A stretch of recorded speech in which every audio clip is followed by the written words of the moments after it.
meeting to order. Stand with the pledge, please. So sit.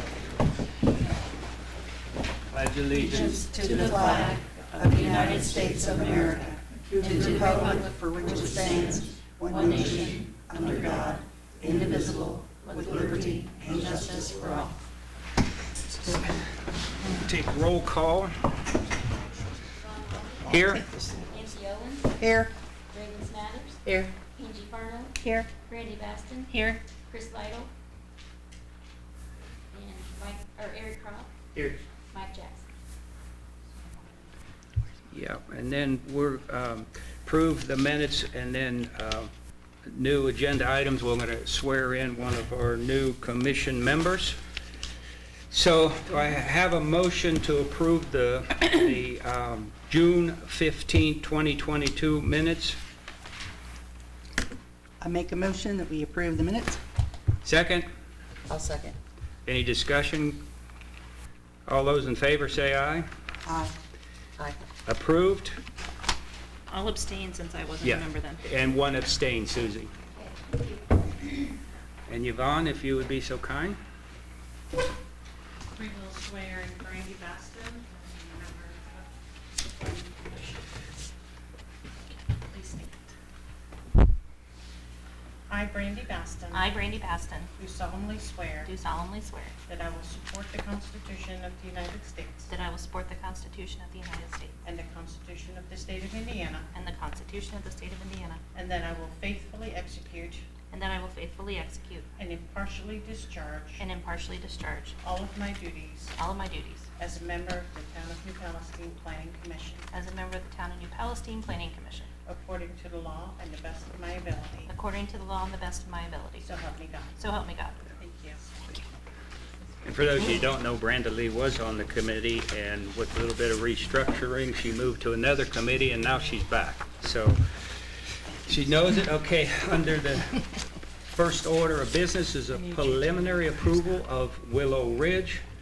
And at this time, do you want to do a little presentation? Like, you got something you want to do? Yep.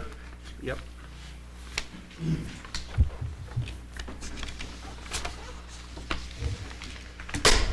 For the record, I'm Roger Kessler with Logan Limited Development.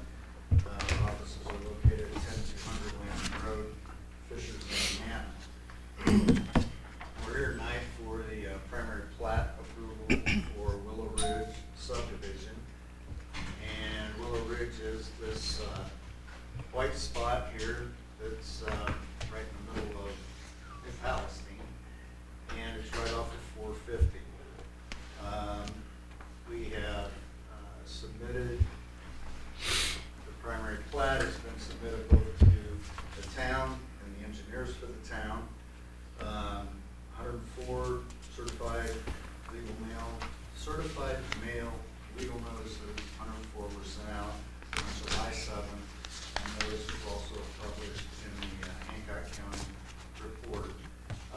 Out of those 104 certified mails that were sent out, we've received approximately 94 back. We just got 4 more back today.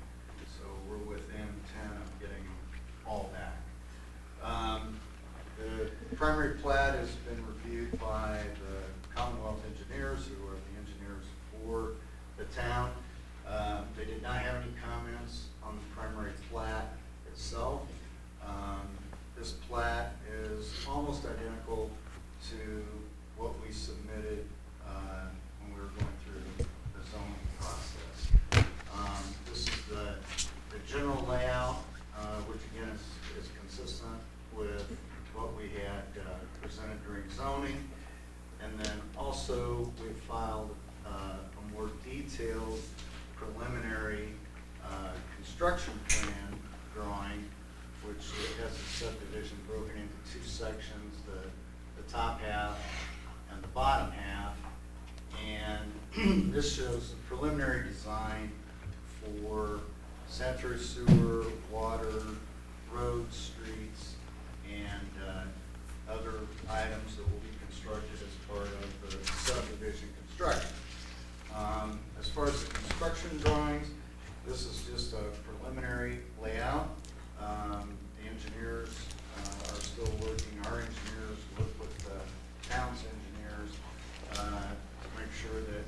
everything is copacetic as far as drainage, sanitary sewers, and those sort of things. So this is the preliminary layout. I know Commonwealth is looking at this right now, working with our engineers with Steppenworth. But tonight, basically, we're here to have the primary plat approved, which is this design. And we are R2 zoning, and this design and layout meets all the requirements of the R2 zoning, including street width, lot width, front yard setback. Agreed that we won't seek any variances on the front yard setback of 35 feet. And so as far as the R2 zoning is concerned, tonight we're just looking at whether or not this complies with the R2 zoning. And it does comply with R2 zoning, and the engineering will take place over the next month or two based upon our preliminary engineering design, which has been submitted to the town's engineers. Does anybody have any? No, anybody have any questions up here? Anything? Is it still 68 lots? Yes, same as we started out.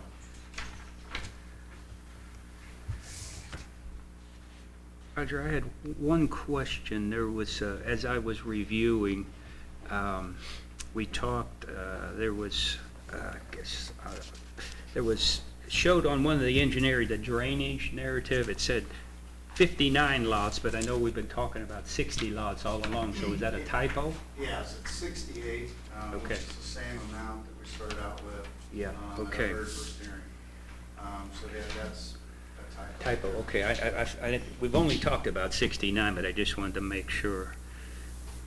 On here, you're still gonna honor what you said before with the drainage with the houses in front and not flooding them out? Yep. Correct. We have, let's see, I'm not sure if it's shown on this one. We'll have, for the people fronting on 450, there'll be one drainage inlet for each house. So they'll be able, just like we have an inlet for storm sewer, ejector pits on the houses, we're going to put an additional one for each house along 450 so that they will be able to access their drainage.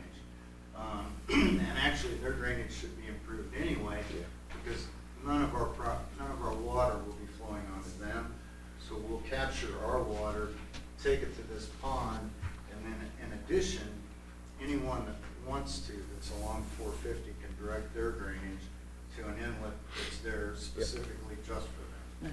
And that's a tap only, and the homeowners are responsible for hooking into it. You're going to give them a tap. And then we had a question, Roger, since that maps up, about the overflow. What's the plans for the overflow if we get a monsoon and the retention pond overflows? What's the, where does, Jim, I know you don't have much voice, but. Yeah, it is up there between lots, maybe 17. I talked to the engineers today. I don't know if that's a 12-inch or a 15-inch tile, but they're working on that. So that is the overflow for the pond. Yeah.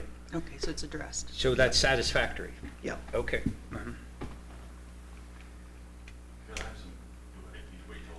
Yeah, let's wait for, yeah, well, no, let's do it right now. Go ahead, come up and state.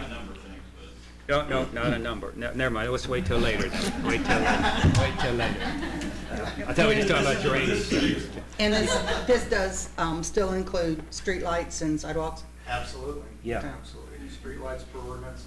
Uh-huh. And those, I think they're, I'm not sure if they're shown on this plan. They will be shown on the final construction plan. There's one, I believe, there's one. There's one at each intersection, and then I believe, I'm not sure how far apart they are, but it's per your ordinance. Not to exceed 200 feet, it says. Okay. Yep. Ted, I have a question for you. We had a list to Logan and Associates for some, I would call it extras, that by law we can't ask them, like rentals. We have, I think it's, 18, 19 things like for rentals, they will not sell housing to rental, and then they'll give us protection for no rental properties for 2 years, and then it's turned over to the HOA or the homeowner.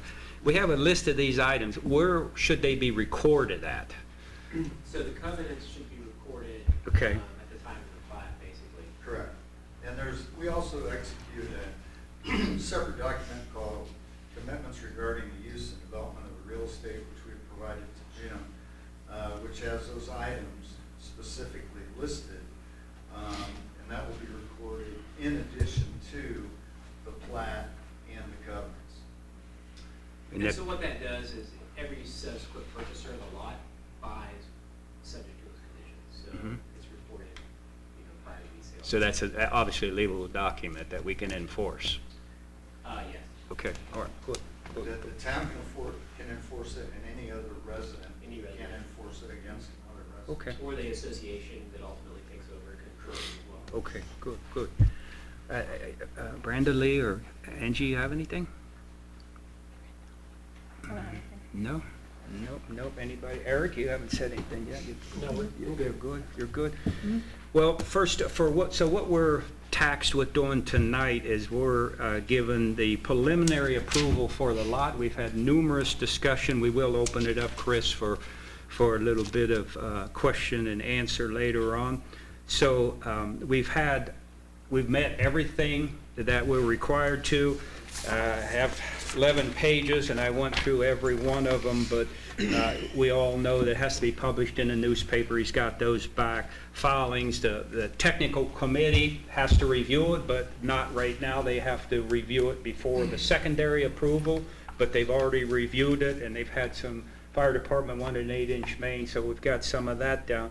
So the only thing that we have to do is to approve the preliminary plot, and then we sign off on it, then it gets recorded, and then we move into the secondary lot to do the fine details and all of that stuff. So, I looked through it all. Everybody's had a chance to look at it, and nobody has any questions up here, so I'm going to open it up for a few minutes for the audience to come up and have a question. Come up, give your name and address and your question, and I'd appreciate it if we don't revisit the same things, but with the new documents and drawings that came out, there's going to be maybe a few questions that might be similar, so I will do that now. Anybody like to come forward? Dale, I was concerned. I mean, seriously, I mean, you've been here, that's good, though. I was coming all the way from Louisville. Oh, yeah. Hopefully you're in that motorhome. Missed the 531, but I mean, I hope you were in that I wouldn't motorhome. disappoint you, Ron. No. Gail Wagner, 4460 South 600 West. One question, so from your comment, Ron, the preliminary approval is just kind of a layout thing? It doesn't have anything to do with like other details or anything? Is it just saying, yeah, we like that layout, but you can't do any work, or? Yeah, we're approving the plot and stuff as he's put out, yeah. Okay, but does it mean he can do any work or not? No. Right? Correct. Yeah. You cannot do any work. This is just to give him the permission to file. It'd be recorded, and then he can fine tune the drawings and drains or whatever, and then we go back with the secondary, and then that has to be filed, then he can start moving dirt. Okay. Because my main questions have to do with the technical review committee, and you said that doesn't occur until the second one. Actually, there was supposed to have been a technical review committee meeting on the 16th. So that's kind of, when I came in Monday I was looking for some details from that committee, and I didn't really find anything.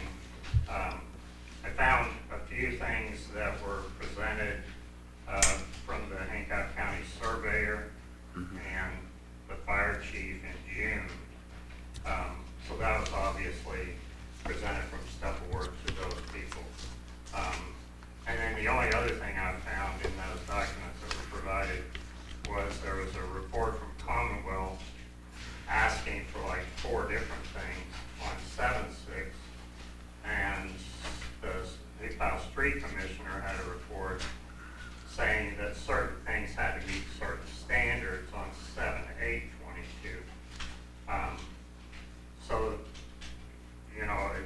if you're looking at that saying, yeah, it's pretty, go ahead and give us the rest of it, but you can't do anything. I don't know that I have a whole lot, but maybe we're coming back in the next round and looking at what comes out of the review committee and the more details. Yeah, I'm the same, Dale. I have not seen the drawings or anything from any of those, the Hancock Surveyor, the Street Commissioner, the Fire Chief, and so on, and so Police Department. So we have to review those before we do the secondary, which is considered the final approval. So Okay. I don't have access to those forms or documents yet either. Okay. Okay? And if possible, I'd like to see the technical review meeting posted, so we know when it is. Thank you. Okay. Anybody else? Chris?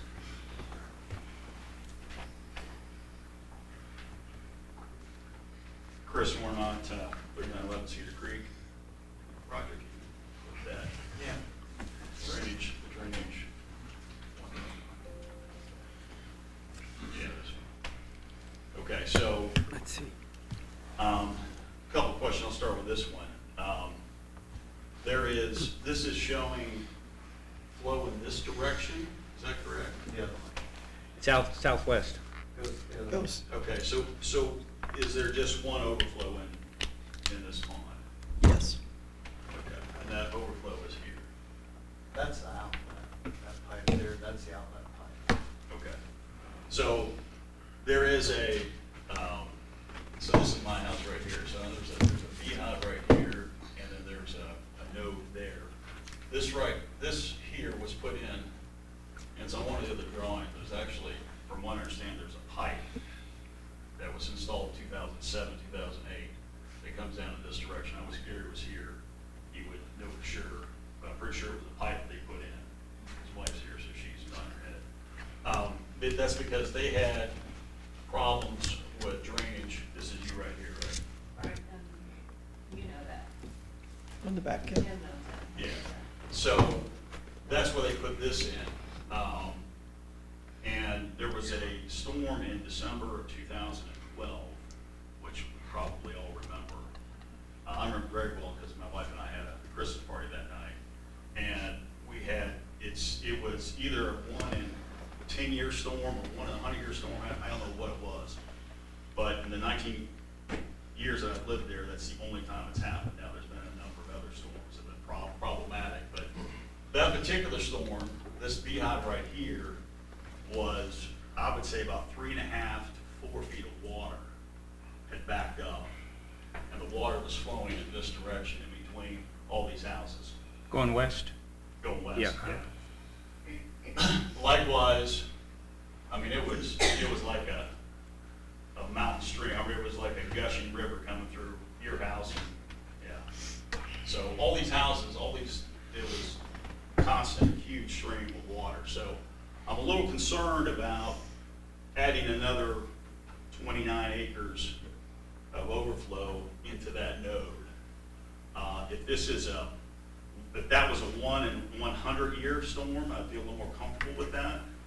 If it's a 1 in 10-year storm, it's gonna be a problem.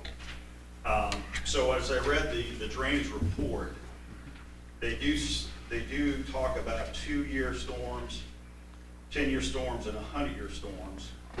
I guess I would request that whoever wrote this, the authors of this, give us a presentation and discuss this particular issue and help us understand what all this is. I look at, TR 55 methodology. What does that mean? Yeah. Well, I can tell you that, Yeah. the work that our engineers, I'm not an engineer. Me neither. Yeah. So the work that our engineers do is reviewed by your engineers.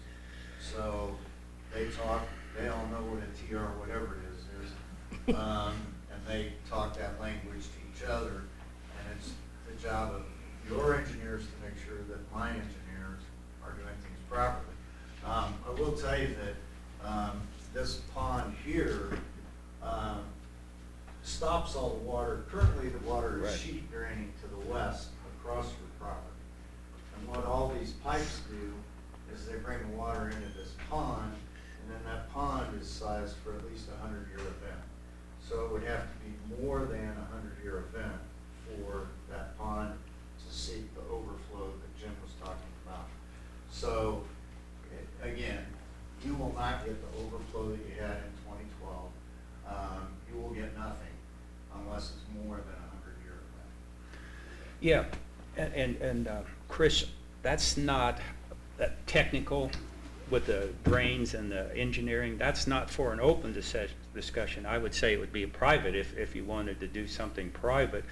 But the engineering company, we know it's a reputable one. They have a liability policy. I looked at that. It's one of the things I got to ask Ted. It was in force from July of 2021, and it expires in August of 2022. So no work's going to be done. So we have to talk about that. But I wouldn't entertain talking about drains in a meeting like this. That's what I'm saying. So I won't do that. So Well, yeah. is that something that, like a technical committee?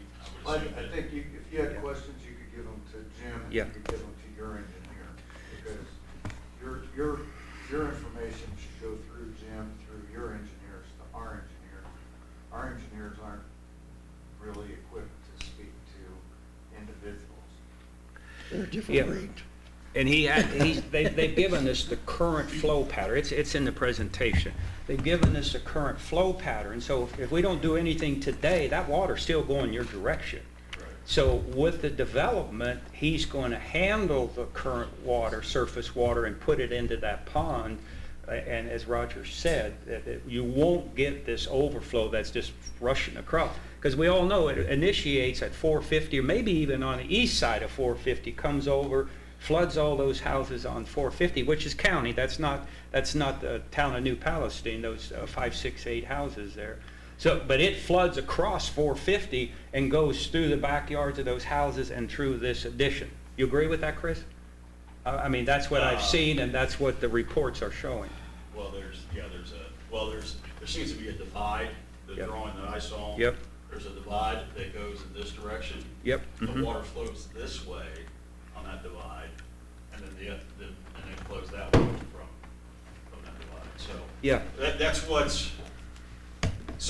that water's not gonna be flowing this way as it is right now. It's gonna be flowing into here. So it's something that's concerning to me. Yeah. Especially in seeing that night. That's a hazard to children, and a hazard to pets. I mean, there's a whirlpool right above that. Yep. 4 feet of water.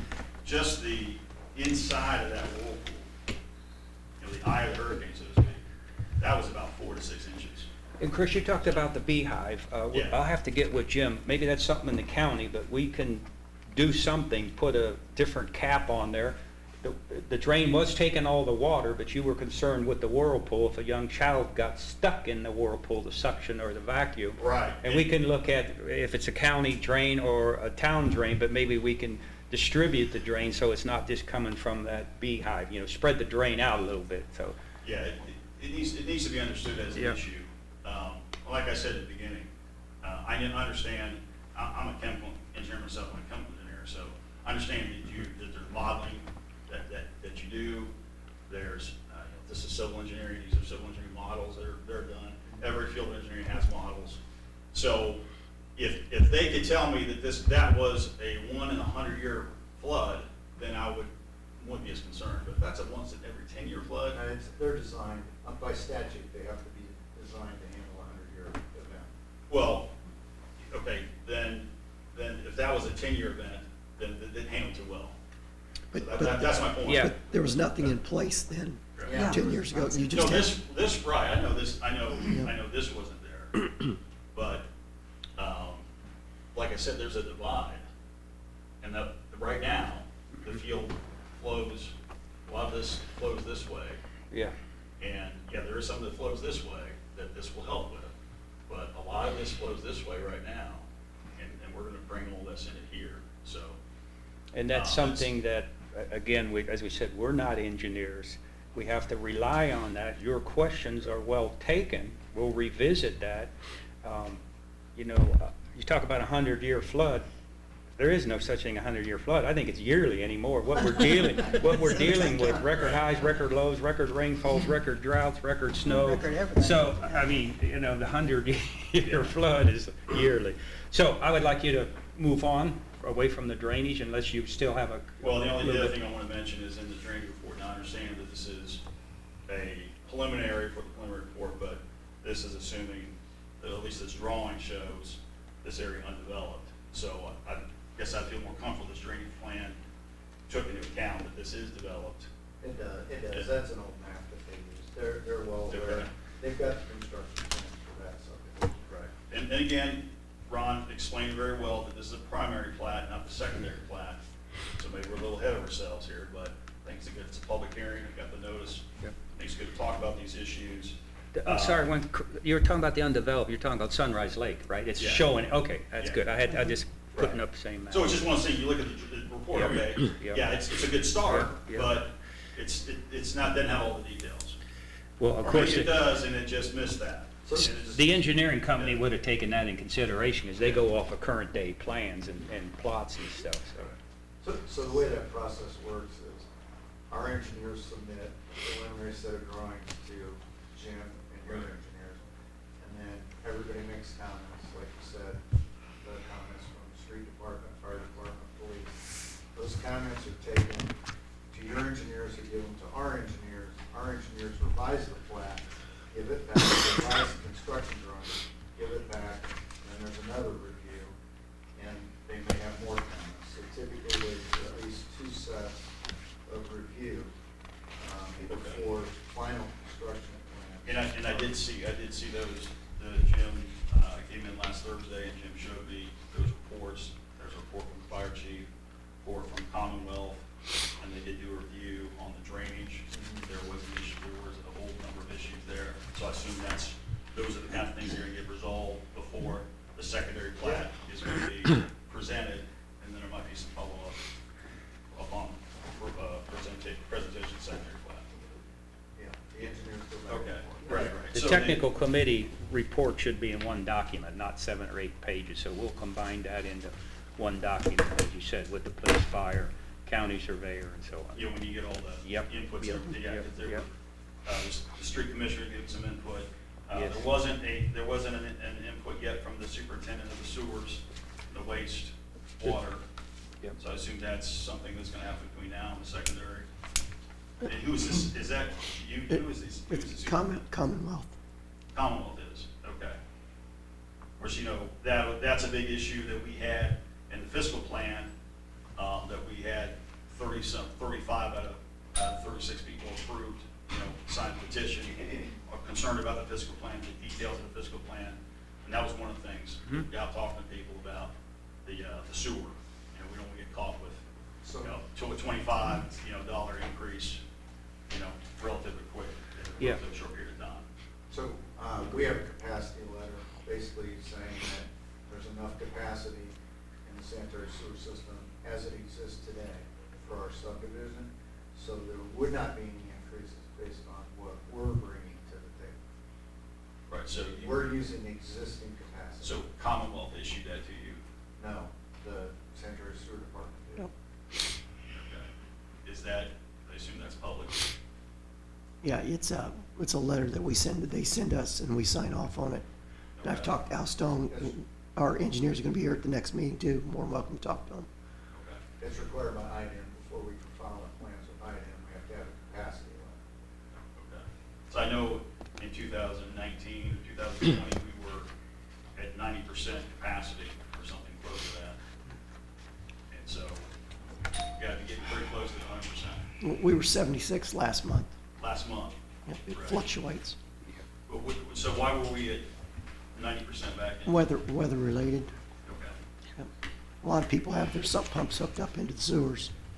Weather related too, but Commonwealth had some suggestions to improve the current situation that they've been working with too. I guess you call it routing or flow. And then the last thing I wanted to ask about is, I know that you talked about no variance for the setbacks, and I know that's an issue. I think that makes the neighborhood look better.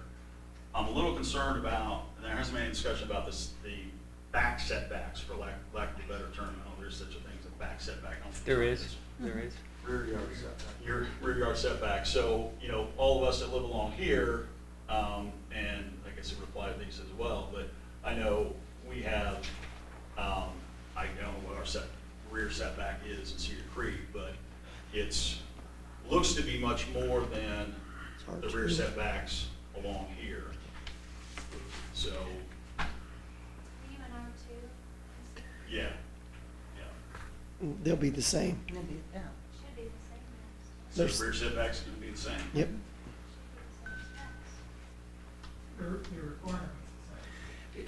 Your county, your 2.5, the rear setback is 15 feet.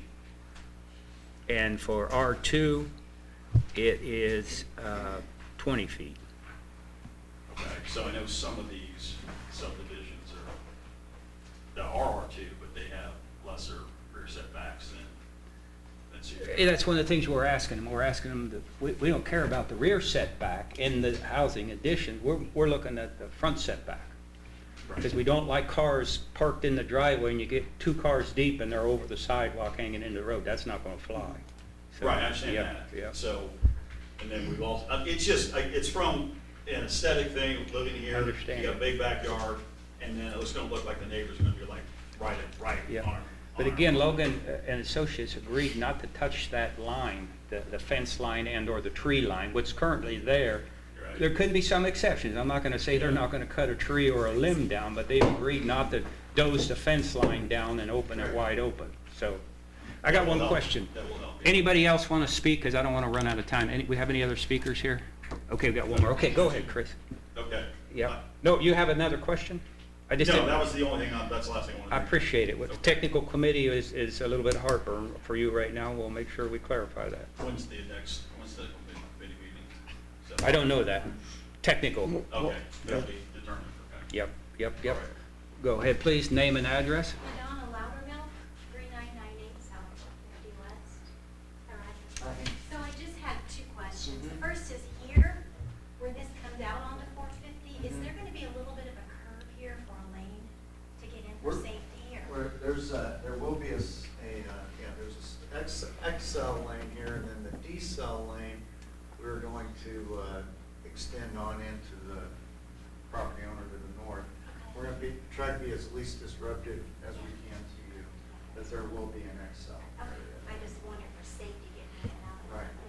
And then the second question, and this could be premature, but model homes, where are you placing those? Oh, I have no idea. No idea. That's my guess. I'm ready. To build is what she That's, said. yeah, that's up to Silverthorne. Yeah. I mean, typically, I would think that they'd be along here. Early on. Yeah, that's usually where they typically, usually they'll leave the first lot empty, and then this lot would be the model home, and that lot would be off-street parking. Madonna, were you talking about the entrance to where the housing are located or off of Bittner? She's talking about the 450 Where they're starting. The entrance acceleration, is below. de-acceleration lane. Yep.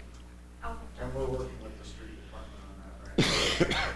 I didn't know she's referring to a blister there, wrong. Yeah. So cars could go around.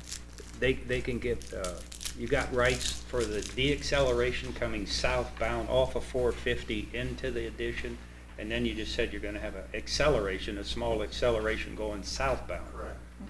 Okay. A question I have, and I'll go on public record, have you given me any more indication what we're going to do with that house on the north entrance? The tenant is moving out. Yeah. And the landlord is rehabbing it and selling it. The entrance to that home, just another thing to kind of help alleviate traffic, rather than having 2 curb cuts here on 450, his entrance will actually be off of this entrance to the back. So that'll be one less curb cut that would be added on 450. Yeah, I might like that, but we have to look at that and make sure, but then it comes into our control, not the county, so that might be a Yeah, good it will thing, be. might be a good thing, yep, yep, Um, yep. And the landlord's already agreed to that. Yep, good, good, good. Anybody else? Nobody? Nobody else? Okay, so, thank you, Roger. Anybody up here have questions? Anybody? Question? So in reading the rules, we have a long list of things that we have to do. You know, the only thing that we haven't got, Roger, I don't know if you're prepared to do it, we're supposed to know the money value to develop the property so we can look at that. Do you have that value? We, since the construction plans are still in their initial stages, we don't have any idea of what the construction costs would be. So that will come after the construction plans are further Yep, along. yep. So I appreciate that comes back to us before the secondary approval. Correct. That way we can look at that, because we got some things we can do. And again, I praise you for working with us and trying to find a way for everything we've asked you, so I really appreciate that. So we have to know that, this method of controlling erosion, we went through all this stuff, so evidence of water supply, we got that. Subdivisions, name and location, we've got that, although one thing that the Plan Commission can assist, we're supposed to assign street names, so, but we haven't done so far, but, so we got all the scales, we got the staff, we got utilities, the drainage, you know, the number of lots, we've got all of that. And so right now, we're up to the point where we have to, a procedure for hearing the preliminary approval. Since we've met all the requirements of our code and Indiana code, I'd like to get a motion from somebody. So what we'll do is we'll make let me get the right wording. We'll make the approval for the preliminary plat for the subdivision, or we can give them a negative approval, but if we do, we have to give them written notice of why we won't approve it. So, as a president sitting here and all the homework I do, they've met everything, and it's up to you all to make a motion and a second, then we'll have discussion. I make a motion to approve. Second? I'll second. Got a motion to agree or accept the preliminary plot approval for Logan and Associates in association with Hawthorne. Any discussion? Anybody? Take a roll call vote, please, Susie. Okay, Ron Wally, Yes? Nancy Owens, Yes. Ray Smathers, Yes. Angie Farno, Yes. Randy Baston, Yes. Eric Crop, Yes. all here. The motion carries, and then we'll look forward to the secondary plot, and thank you again, Roger, for all your willingness to cooperate with us. Thank you. The next new business we had is approving a declaratory resolution, and that is going to be tabled because we have no information on it right now, and the economic development, they had a no-show. So that will be tabled to a further further meeting. And anybody else have anything? Except a motion to adjourn? I'll motion to adjourn. Second? I'll second. All in favor? Aye. Aye. Thank you, everybody, for coming. Thank you.